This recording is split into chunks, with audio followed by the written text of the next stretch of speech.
opposite number can be expressed as a product of primes, and this factorization is unique apart from the order in which they occur.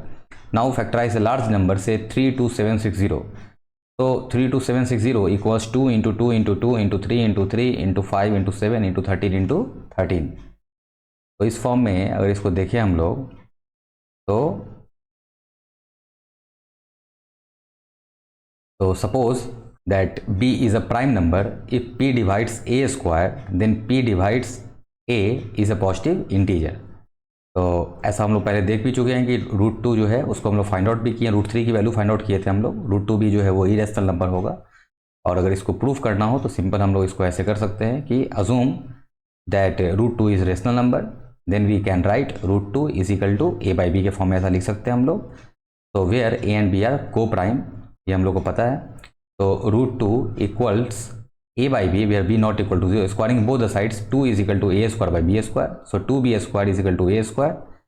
और इस case में cross multiply करने पे इस case में जो 2 है डिवाइड्स a स्क्वायर, तो it can be so it's also divides a, क्योंकि 2 जो है वो a को a स्क्वायर को डिवाइड कर रहा है।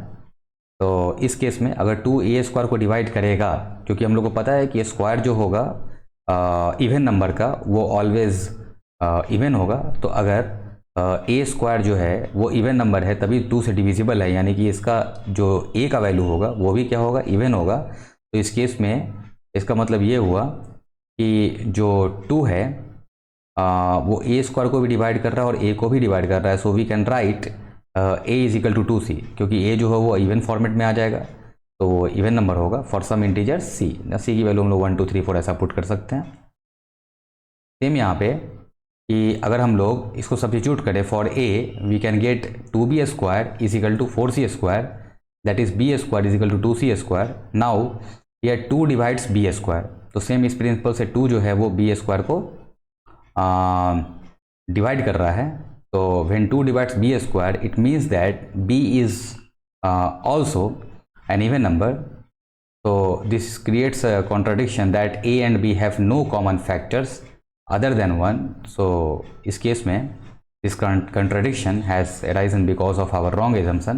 So we conclude that √2 is irrational, an irrational number.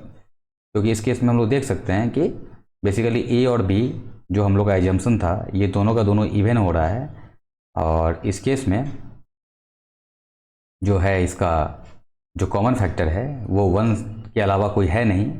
तो इस केस में हम लोग कह सकते हैं कि ये कॉन्ट्राडिक्टरी स्टेटमेंट है, जिस वजह से √2 जो होगा वो इरेशनल होगा, रैशनल नहीं होगा।